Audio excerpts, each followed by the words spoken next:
Imagine, 2 centuries ago, a completely French settlement blooming in the harsh desert of Arizona, a secret dream fueled by the search for Spanish gold and the lost gods of the indigenous tribes. Yet buried within that dream was an unforeseen American destiny that could have redrawn the entire country's map. This is the tale of the unexpected American hero whose actions exposed a lost civilization and a clandestine European conspiracy. Chapter 1. The Gateway to the West. The summer of 1820, St. Louis, Missouri was the raw edge of the still Wild West. The heat made the town's wooden buildings seem to quiver. This town was the final doorway to the vast, unknown territory stretching westward.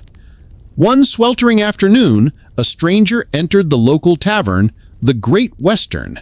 His boots were dusty, his attire French, but his eyes held the mark of untold experience. He was no common traveler.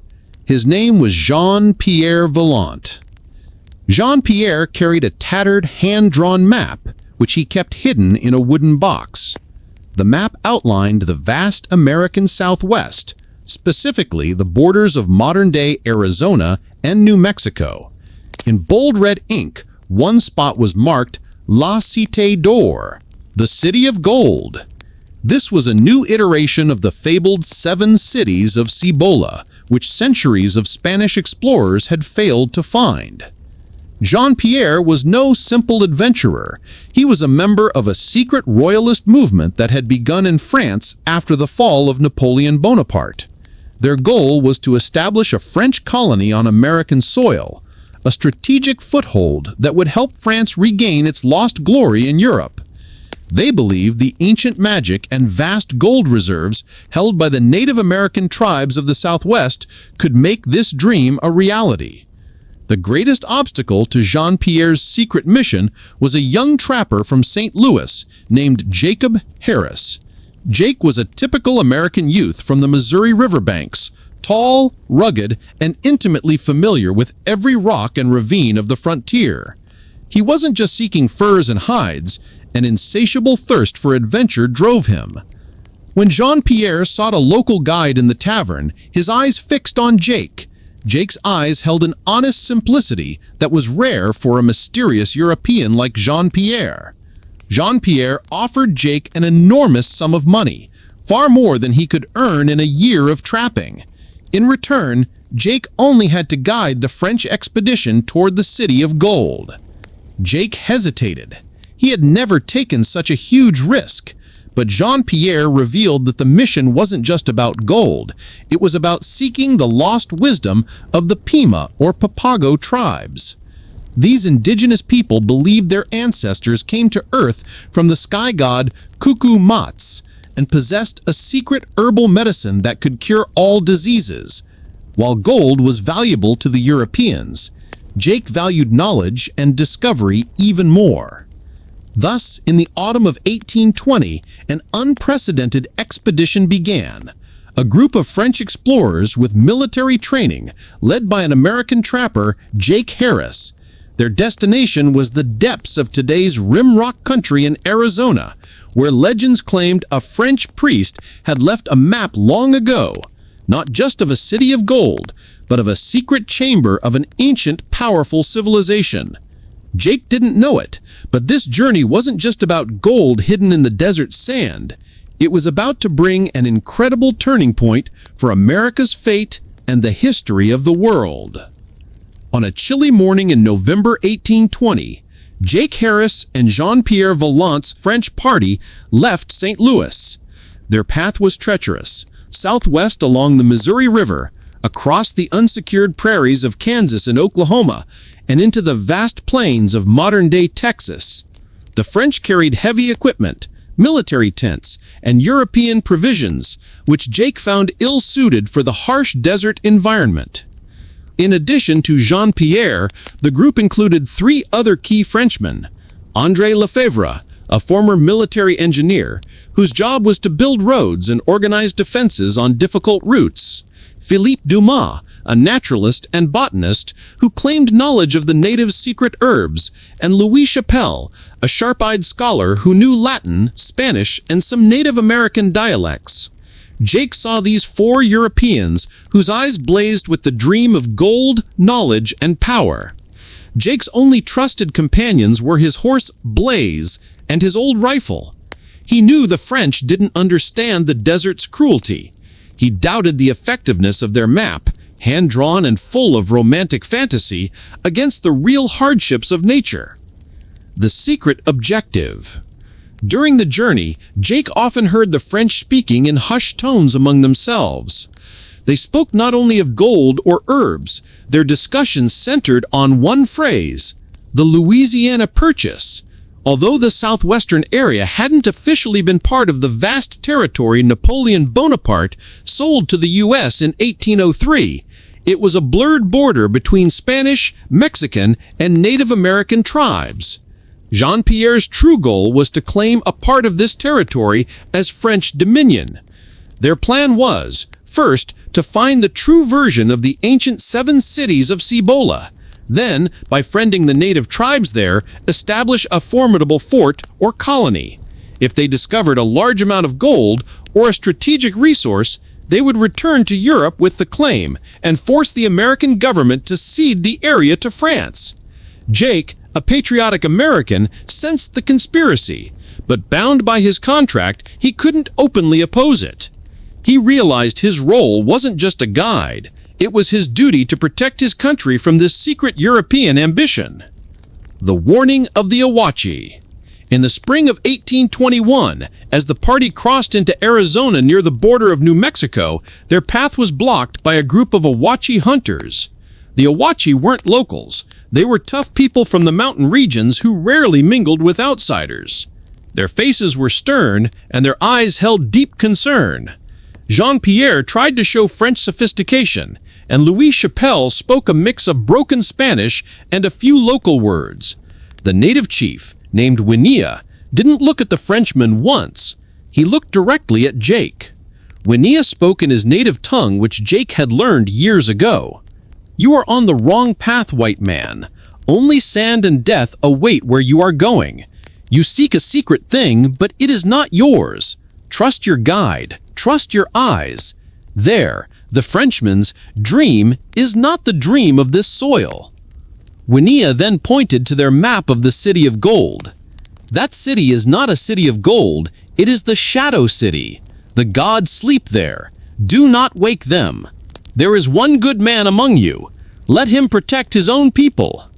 Winnea, without accepting any gifts or answering any questions, vanished into the desert with his group.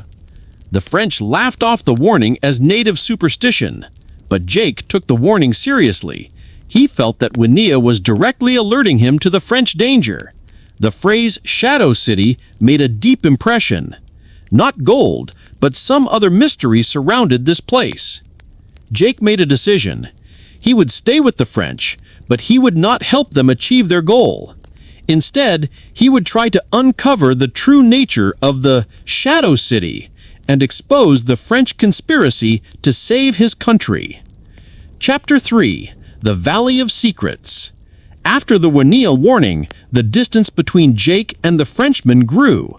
Jean-Pierre began to watch Jake, sensing that the American trapper doubted the true mission of his party. Jake led them west, close to what is now the Grand Canyon region of Arizona.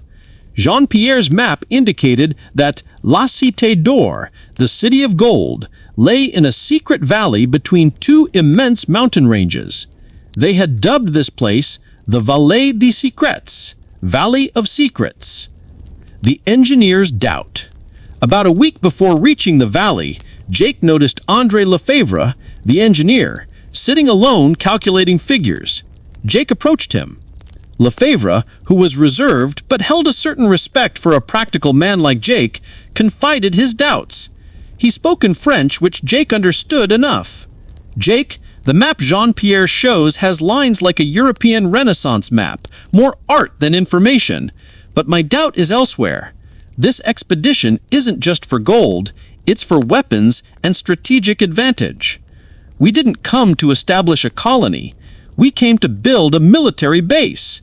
If we find vast gold, Napoleon's old followers could use that money to launch a counterstrike in America, Lefebvre whispered.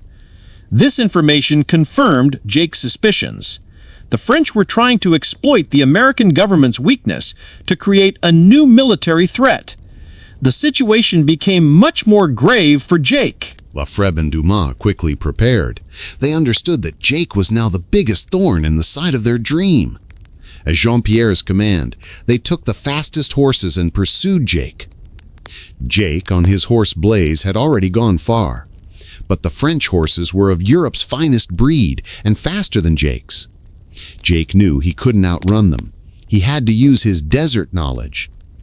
Jake headed for a rugged, dry ravine to the west, known locally as the Canyon of the Screaming Wind. He knew it was impossible to cross on horseback, but on foot the French horses would certainly be slowed down. The Canyon of the Screaming Wind. Jake brought Blaise to the mouth of the ravine. He gave Blaise some food and water and set him free, so the horse would draw the Frenchman's attention elsewhere. Then, gripping the crystal lens tightly, he began to descend into the ravine. The interior of the canyon was dark, silent, and mysterious. The stone walls were smooth and slippery. Jake realized he had the advantage over the French here. But Jean-Pierre was ruthless. When he saw Jake descend into the ravine, he took explosives from Lefebvre and threatened to collapse the stones at the top of the ravine.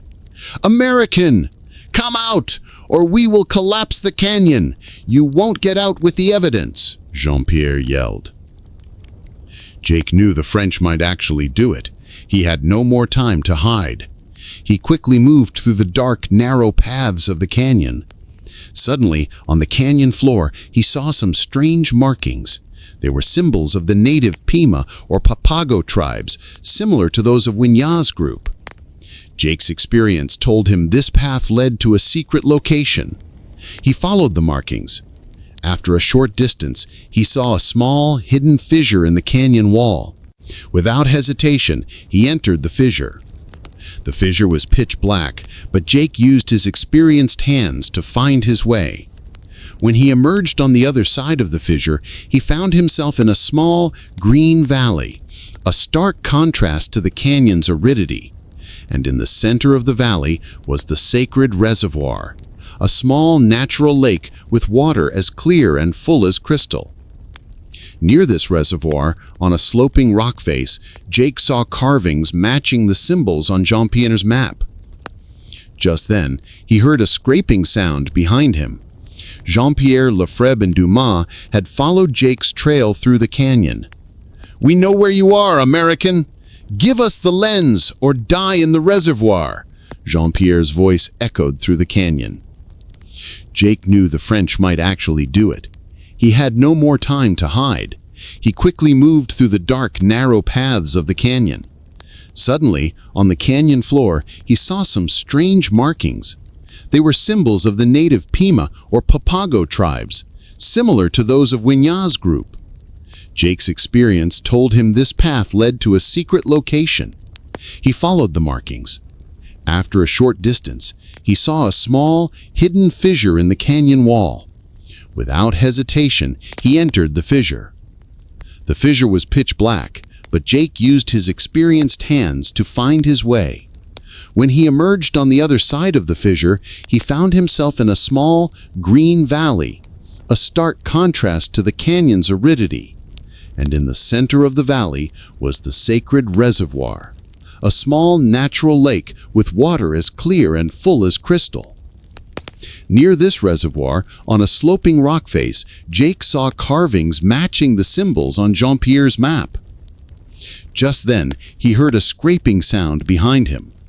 Jean-Pierre, Lefebvre, and Dumas had followed Jake's trail through the canyon. "We know where you are, American! Give us the lens or die in the reservoir!"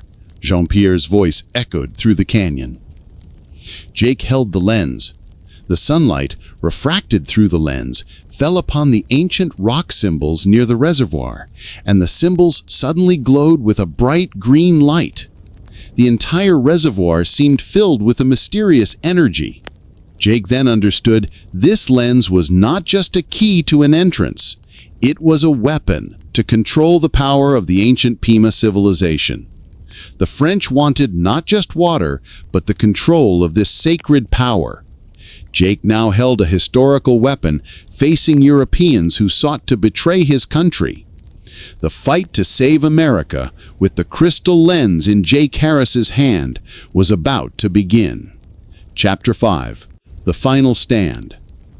With the crystal lens in hand, Jake Harris stood on the edge of the sacred reservoir. Jean-Pierre Vallant and his two remaining companions, Lefebvre and Dumas, had just entered the valley through the narrow canyon mouth. Their eyes were filled with rage and mad ambition. Jean-Pierre gasped, yelling in French, "American, don't be foolish! That is not just a piece of glass. It is the destiny of France. Give it to me!" Jake raised his rifle. He only understood a little French, but Jean-Pierre's greedy voice was unmistakable. "It's the future of my country, Frenchman. You will get nothing from here." The power of the crystal. Jake felt the crystal lens in his hand grow unusually warm. As the sunlight, refracted through the lens, fell upon the ancient rock symbols carved into the reservoir's edge, the water seemed to come alive. Small whirlpools formed, and the symbols emitted a green light. Lefebvre, the engineer, cried out in panic, "Fall back, Jean-Pierre! It's not just a key to control water, it's likely the center for controlling ancient thermal power. This crystal is part of an ancient device." But Jean-Pierre did not retreat. He rushed towards Jake, his desert pistol in hand. "Whatever the device, I will control it!" Just before Jean-Pierre could shoot, Jake quickly moved aside. Then Jake aimed the lens at the central symbol on the reservoir's edge, focusing the light precisely in the middle of the water. Natural reaction. Instantly, the reservoir's water began to boil. A forceful burst of hot steam erupted from below the valley's soil. The ancient stones of the reservoir trembled. The Frenchmen were stunned by this unexpected natural reaction. Lefebvre screamed, "Jake, point the crystal away! You are awakening the natural forces. The region's water supply will be destroyed." Jake quickly realized that this lens was not just the entrance to the sacred reservoir. It was a dangerous weapon to control water energy. If he used it incorrectly, all the water sources in this valley could be dried up forever. But Lefebvre's shout drew Jean-Pierre's attention. Jean-Pierre understood that Lefebvre was trying to help Jake. "You traitor, André!" Jean-Pierre turned towards Lefebvre and fired his last bullet. André Lefebvre, who had been skeptical of the conspiracy from the beginning, fell on the edge of the sacred reservoir, a victim of his homeland's ambition. The climax. Dumas panicked and backed away at Lefebvre's sudden death. Jean-Pierre, now the sole leader, raised his pistol at Jake, his eyes filled with madness. Jake knew he had no choice but to shoot.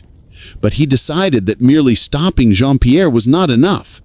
This crystal lens and its terrifying power had to be destroyed forever, so that no power could ever control America's lifeline, water, in the future. As Jean-Pierre put his finger on the trigger to shoot, Jake quickly struck Jean-Pierre's hand with his rifle. The pistol flew away. Jake, risking his life, did the final thing. With immense force, he hurled the crystal lens onto a sharp rock on the reservoir's edge. Crash! The crystal shattered into hundreds of pieces. As the crystal broke, the reservoir water calmed down. The burst of steam ceased. The valley's sacred power seemed to sleep again. But at the same time, Jean-Pierre's power and the dream of conspiracy were also destroyed. Jean-Pierre, maddened by the destruction of his dream, rushed towards Jake with bare hands. But Jake was a trapper, and the desert was his training ground. After a short but fierce struggle, Jake disarmed and bound Jean-Pierre. Dumas, who had been hiding in fear, surrendered to Jake. Return and aftermath. Jake Harris, now transformed from a simple guide to a protector of his nation, began the arduous journey back east with the body of the deceased Lefebvre and the captured Jean-Pierre and Dumas. He had no gold, only the charred remains of the ancient French priest's parchment hidden in Jean-Pierre's satchel, and the truth of the French conspiracy. Weeks later, when Jake Harris reached Fort Santa Fe in New Mexico and handed Jean-Pierre to American military officers, his incredible story was initially disbelieved. But when Jake described the reservoir, the ancient architecture, and the French military equipment, and when Jean-Pierre confessed to the Napoleonic followers' colonial plan, the military leaders took action. The American government acted swiftly. They increased military surveillance in the Southwest and formally declared that no foreign intervention would be tolerated in this territory. Although the location of the sacred reservoir was kept secret, Jake's bravery prevented this crucial water-related technology and military advantage from falling into French hands. Jake Harris never achieved great wealth, but his action secured the map of the American West forever. He proved that the desert knowledge and patriotism of a simple American trapper were far more powerful than the military might and colonial ambition of the Europeans. Jake returned to the desert, but he no longer hunted just for fur. He protected the secret. Epilogue: An Unknown Legacy. Jake Harris returned from Fort Santa Fe to resume his old trapper's life, but his life was never the same. His secret expedition between Missouri and Arizona in the 1820s remained a critical yet unpublished chapter in American history. The Silent Hero. The American government never officially publicized Jake's heroism, primarily to avoid diplomatic complications.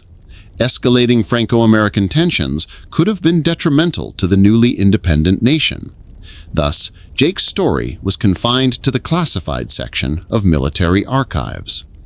Jake never craved fame or fortune. His greatest reward was keeping the American Southwest free from European colonial ambition. He knew the sacred reservoir was the desert's lifeline. When he went fur trapping in the remote mountains of Arizona, he would often gaze toward the Shadow City and its secret valley, ensuring no one ever found the location. French fate. Jean-Pierre Volant and Philippe Dumas were tried in a military court in New Mexico for espionage and conspiracy against the state. Although they were not executed to avoid direct conflict with France, they were permanently exiled from America. They returned to France, but were never able to succeed in the ambitions of Napoleon's supporters. Their dream was reduced to dust in the Arizona desert, witnessed only by Jake Harris and the dead André Lefebvre. Historical impact. Water politics. Jake's discovery had a profound impact on the future of the American West. The information he provided made the American government realize that the true resource of the West was not gold, but water. This awareness increased the government's understanding of the importance of controlling groundwater reserves and river flows among American policymakers. This awareness played a critical role in shaping the government's stringent policies regarding the control of the Colorado River and other Western water resources in the following century. It is fair to say that Jake Harris's secret mission planted the initial seeds of water politics in America. Wanaya and the other Native American tribes knew that the Shadow City held not gold, but power. Jake respected that knowledge and destroyed the power, thus protecting the lifeline of the indigenous people. It was a rare combination of native wisdom and American courage. Jake Harris, an unsung American trapper, forever remained one of the most crucial yet unknown heroes in his country's history. His story teaches us that the greatest events in history do not always occur on the public battlefield, but through the hands of courage, patriotism, and a small discovery like a crystal lens hidden in the deep mystery of the desert.